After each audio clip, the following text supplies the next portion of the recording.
Welcome to the Mycitizenagency channel. If you're considering obtaining citizenship in one of the European Union countries, it's very important to understand that there is no multi-purpose option that works for everyone.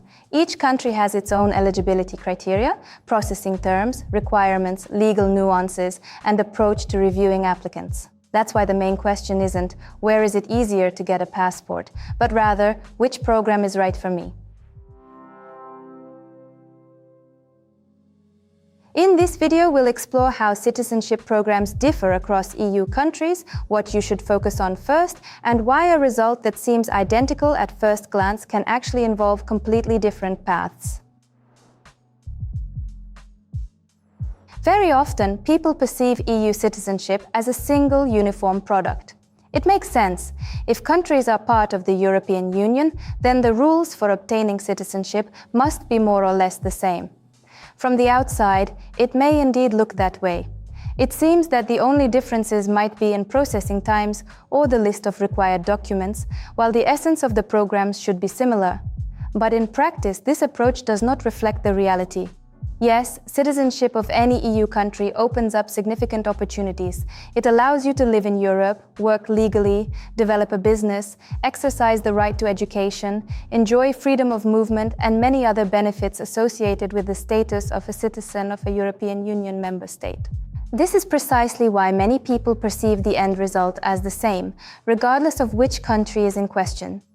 However, the key difference lies elsewhere.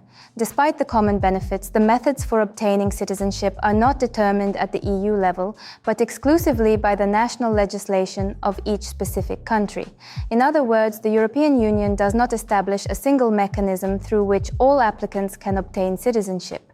Each country independently decides who, on what grounds, and under what conditions may apply for a passport. This is precisely why, in one country, the decisive factor will be ancestry and the ability to prove family lineage. In another, long-term legal residence and integration into society. In a third, the restoration of a previously held status through family ties. And in some places, historical documents, archival records, and evidence of a legal connection to the state in the past will be of particular importance. Moreover, even if two people have similar family histories, their prospects can differ significantly depending on the country. For this reason, citizenship programs should not be compared solely based on the country's name or a general impression of the procedure. It is far more important to understand the specific legal basis on which the program is built, what requirements it imposes on the applicant, and how well this model fits your situation. It is the legal framework, not just the popularity of the program, that determines your real chances of a successful outcome. All programs can be broadly divided into several categories, and this is where a proper comparison begins. Because even if the ultimate goal is the same, an EU passport, the legal path to it can be completely different. Citizenship by descent. This is one of the most sought-after options. If you have ancestors who were connected to a specific European country, you may be eligible for citizenship. But this is where the differences begin. In one country, it is sufficient to prove a direct line of descent. In another, you will need to confirm that the ancestor did not lose their status before the birth of the next generation. In a third country, the ancestor's territorial affiliation is of particular importance. In other words, the statement, "I have European roots," does not guarantee anything on its own. What matters is the nature of the connection to a specific country, the period during which it existed, and how current legislation evaluates it. The same family circumstances can be interpreted completely differently in different countries. Citizenship by naturalization. This is the path through legal residence in the country. It typically involves obtaining a temporary residence permit, then permanent residence, residing for a specified number of years, integrating into society, language proficiency, a clean record, and financial stability. However, the conditions vary significantly here as well. In some places, naturalization is possible within a relatively short period if all requirements are met. In others, a longer period of residence is required. In some countries, genuine integration, language proficiency, cultural adaptation, and participation in community life is of great importance. In others, the emphasis is on strict compliance with immigration rules and proof of stable residency status. Furthermore, not all states take the same approach to the issue of retaining previous citizenship. Therefore, the same path to citizenship through residency in different countries can vary in complexity, duration, and final conditions. Restoration of citizenship. A separate category involves the restoration of a lost or previously held right. This option is often suitable for those whose families have historically been connected to a specific European jurisdiction, but for various reasons this connection was severed. Here the details are particularly important. What status the relatives held, exactly when it was lost, whether this occurred automatically or as a result of specific actions, and whether current law allows for restoration. It is precisely at this stage that it becomes clear that identical family histories in different countries yield completely different legal outcomes. Therefore, when choosing a program, it is important to consider not only the country but also the specific basis on which you are entering the process. Another significant difference between EU citizenship programs is the approach to evidence. And it is at this stage that many realize that even with a strong basis, the outcome largely depends on how competently the document package is prepared.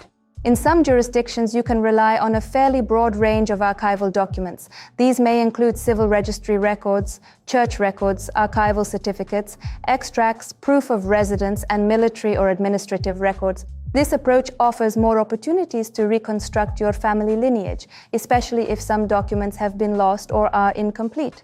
In other countries, the approach is more formal. There, it is not enough simply to present a family history. One must submit a strictly defined list of documents prepared in accordance with established rules, complete with accurate translations, apostilles, legalization, and confirmation of the legal continuity of the data. In other words, what matters is not only the content of the documents, but also how they are prepared and interconnected. Often, it is the documents themselves that become not the most technical, but the most complex part of the process. Not because the basis is weak, but because the family lineage requires professional analysis. Surnames may have changed, records may have been kept in different languages, and dates and places of birth may differ between old and new documents. Sometimes it is not a matter of finding a single document, but of building an entire chain of evidence. And while in one country such discrepancies may be viewed through the lens of the overall logic of the case, in another even a minor discrepancy can stall the review.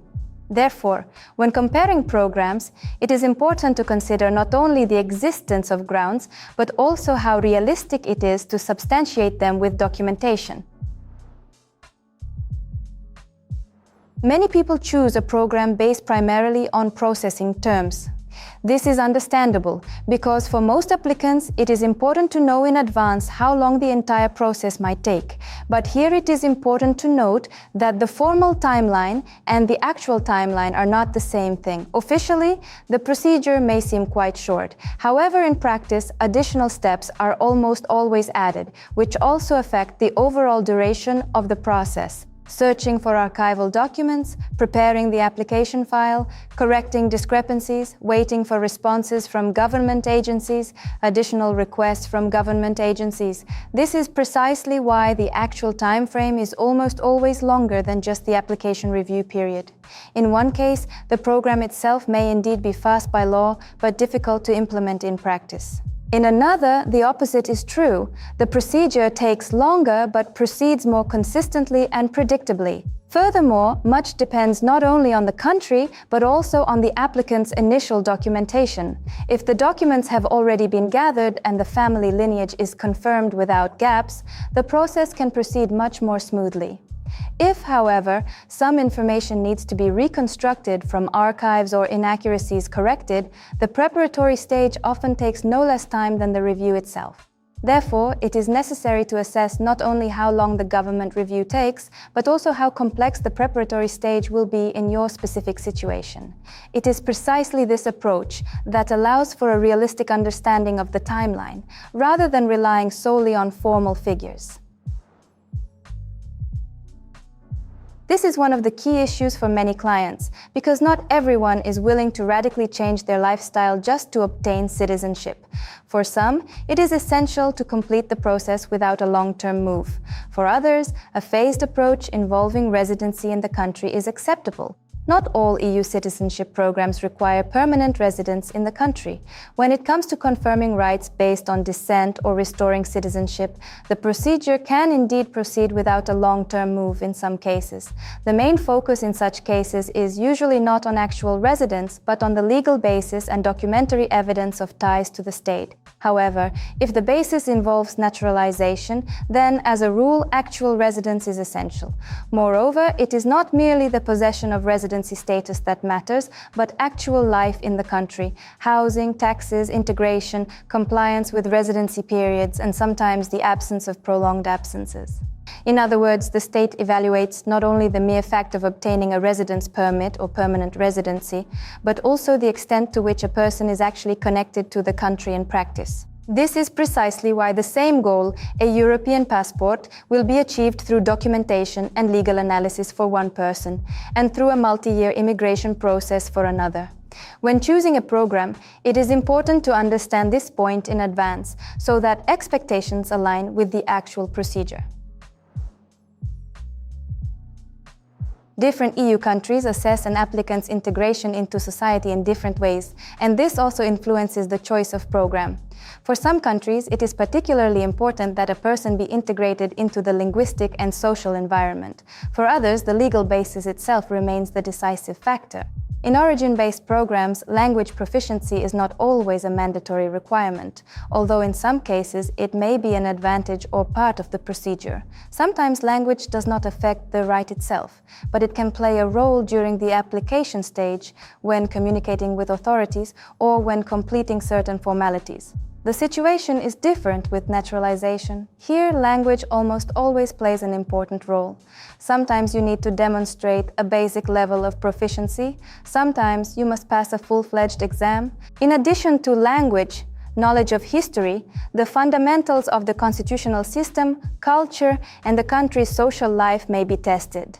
In other words, it is no longer just about the right to citizenship, but also about the readiness to become part of society in a broader sense. For the applicant, this means one simple thing. You need to understand in advance whether you are ready for a formal exam, or if a path is better suited to you where the deciding factor is not an integration test, but a documented right. And the sooner this becomes clear, the easier it is to choose a realistic and comfortable strategy for obtaining citizenship. Many choose a destination based on the principle, this country is talked about more often. But popularity doesn't mean the program will be right for you. A destination's fame is often linked to advertising, extensive discussion, or general recognition, but it doesn't always reflect a specific applicant's actual chances. Generally speaking, one country may be very well known due to a large number of successful cases, but in your specific case, there may not be sufficient grounds there. Conversely, a less obvious destination may offer a more reliable legal prospect. In other words, you should not choose the most popular option, but rather the one that truly fits your situation. Therefore, a professional approach always begins not with a list of trendy options, but with an analysis of your situation. What is your family background? What documents do you already have on hand? Are there grounds based on your origin? Is relocation required? How important are deadlines to you? Are you prepared to go through the process of residency and integration? Only after this can we discuss choosing a country. It is precisely this approach that allows us to rely not on general interest in the program, but on real legal prospects. The difference between citizenship programs in different EU countries lies not only in the timelines or names of the procedures. The difference runs much deeper. In the legal logic, the grounds for eligibility, the document requirements, the residency requirements, the language requirements, and the very structure of the process. That is precisely why choosing the right program does not start with the question, where is best, but with the question, what is legally suitable for me? If approached professionally, EU citizenship is not an abstract dream but a tangible legal outcome, but only if the path is chosen wisely from the very beginning. If you want to understand which EU citizenship program might be right for you, it's important to start with a personalized analysis of your documents and family history rather than relying on general comparisons found online. Submit a request for a free consultation via the link in the description. We will review your situation, create your personalized immigration plan, and prepare a complete set of documents for successfully obtaining citizenship in one of the EU countries.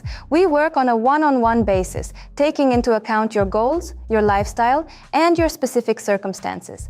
Thank you for watching this video. If you're interested in this topic, subscribe to the channel and feel free to ask questions in the comments. We'll regularly publish program reviews, answer frequently asked questions, and share important news on immigration law and life in the EU. Your journey to Europe begins with the first step. Mycitizenagency is here for you every step of the way.